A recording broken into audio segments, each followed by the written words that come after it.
Israel का साथ देकर पीएम नेतन्याहू को ईरान के खिलाफ सपोर्ट करके अमेरिकी प्रेसिडेंट ट्रंप अपने घर में ही बुरी तरह से फंस गए हैं। हालात ये हैं कि ट्रंप घबराए हुए हैं और किसी भी तरह अपने लोगों को समझा नहीं पा रहे हैं, क्योंकि जो बातें वो अमेरिका में बता रहे हैं कि ईरान के साथ जंग से हमें ये मिल गया, वो मिल गया, हम जीत गए, मगर उनकी हर बात, हर दावे की हवा ईरान पहले ही निकाल देता है। ट्रंप कह रहे हैं कि अब ईरान अपने न्यूक्लियर और बैलिस्टिक मिसाइल प्रोग्राम दोनों को कंट्रोल करेगा, लेकिन ईरान साफ कह रहा है कि मिसाइल प्रोग्राम पर तो बात ही नहीं होगी। अमेरिका को अच्छा लगे या बुरा, अपने देश के डिफेंस में हमें जो करना होगा हम करेंगे, और दिखा भी है कि अगर ईरान का मिसाइल प्रोग्राम इतना जबरदस्त न होता तो अमेरिका और इसराइल उसे कब का खत्म कर देते।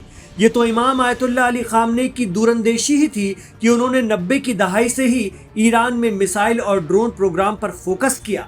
जब दुनिया एयरफोर्स को मजबूत देखती थी, इमाम खामनेई ने मिसाइल प्रोग्राम पर ताकत झोंक दी।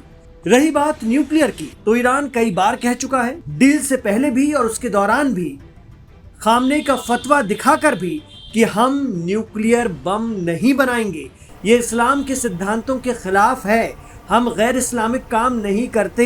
रही बात एनरिच यूरेनियम की, तो ट्रंप खुद कहते हैं कि जब दुनिया अपनी एनर्जी ज़रूरतों के लिए यूरेनियम रखती है तो ईरान को कैसे रोका जा सकता है। फिर भी ईरान कह रहा है कि वो अपने यूरेनियम को डाइल्यूट कर देगा, लेकिन यूरेनियम एनरिच करने का हक नहीं छोड़ेगा। एक्सपर्ट कहते हैं कि होर्मुज को लेकर भी ट्रंप एडमिनिस्ट्रेशन का झूठ पकड़ा गया। ट्रंप और मार्को रूबियो अमेरिका वालों को बता रहे हैं कि ये हमारी जीत है कि होर्मुज पर कोई टोल नहीं लगेगा, जबकि ईरान का क्लियर स्टैंड है कि डील के 60 दिनों बाद से टोल का प्रोसेस शुरू हो जाएगा। अभी होर्मुज फ्री में ओपन है सबके लिए, दोस्त दुश्मन सब गुजरे वहां से, कोई दिक्कत नहीं है, बाद में भी सब गुजरेंगे, लेकिन ईरान की अथॉरिटी को फीस देनी पड़ेगी। ट्रंप इसराइल को खुश करने के लिए ईरान के साथ डील में गजा का नाम नहीं ले रहे हों, लेकिन ईरान ने क्लियर कट बता दिया है कि फिलिस्तीन इस्लामिक रेवोल्यूशन की फॉरेन पॉलिसी का अहम मुद्दा है। हम फिलिस्तीन की आज़ादी की लड़ाई इसराइल से लड़ रहे हमास को सपोर्ट करते रहेंगे। ट्रंप अपने लोगों को बता रहे हैं कि हम ये कर डालेंगे, हम वो कर डालेंगे, लेकिन असलियत दुनिया जान रही है। लेकिन फिर भी अपना जनाधार बचाने के लिए अमेरिका में पीएम नेतन्याहू समर्थक लॉबी को सपोर्ट करना ट्रंप की मजबूरी बन गया है, क्योंकि अमेरिका में हुए प्राइमरी चुनाव में, जिन्हें वहां प्राइमरीज कहा जाता है, ये एक तरह से पार्टियों के भीतर ही उम्मीदवार चुनने का चुनाव होता है और बहुत अहम चुनाव होता है। अब उसमें जोहरान ममदानी समर्थक उम्मीदवार जीते हैं जो पीएम नेतन्याहू के खिलाफ हैं, यानी डेमोक्रेटिक पार्टी में उम्मीदवार के तौर पर गजा जंग का विरोध करने वाले लोग जीत कर आ गए हैं अमेरिका में। इससे पहले अमेरिका में ट्रंप जंग का हुक्म देने का अधिकार भी खो चुके हैं। सीनेट में उनके खिलाफ प्रस्ताव पास हुआ और वो हार गए। अब अमेरिका में सिचुएशन ये है कि नवंबर में अमेरिका में होने वाले मिड टर्म चुनाव में ट्रंप को अपनी रणनीति बदलना पड़ेगा, क्योंकि ईरान को लेकर उनकी आक्रामक नीतियों को अमेरिका की जनता पसंद नहीं कर रही है। जनता ईरान के साथ है और वो अमेरिका की सियासत में ट्रंप की हो रही रुसवाई से पता चल रहा है।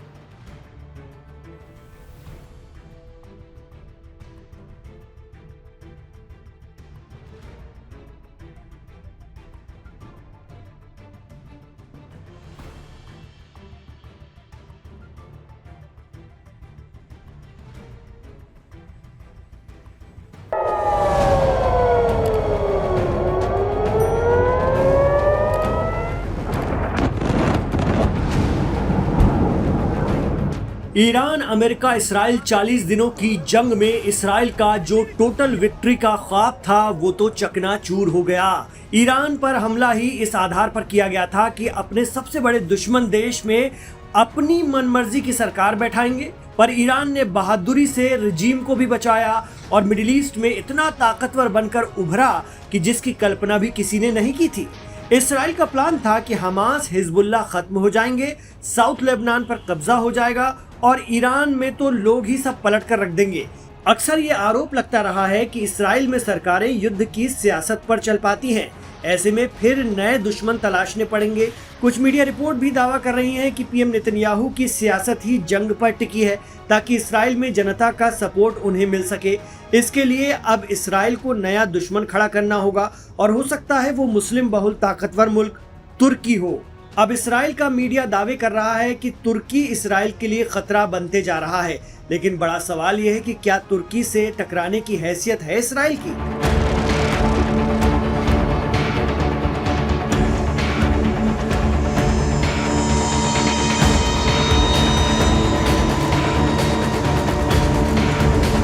अगर ये मान लिया जाए कि आगे चलकर तुर्की इसराइल की खलिश झड़प और फिर जंग में बदल जाएगी, तो क्या इसराइल उससे निपट पाएगा?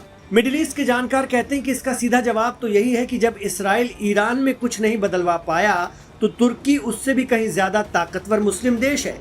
ईरान तो 50 साल से अमेरिकी सैंक्शंस झेलता रहा, लेकिन तुर्की को अमेरिका का पूरा साथ मिला हुआ है और तुर्की एक नाटो कंट्री है। दूसरा, तुर्की ने खुद अपने डिफेंस को इतना मजबूत कर रखा है कि दुनिया उससे डिफेंस के सामान खरीदती है।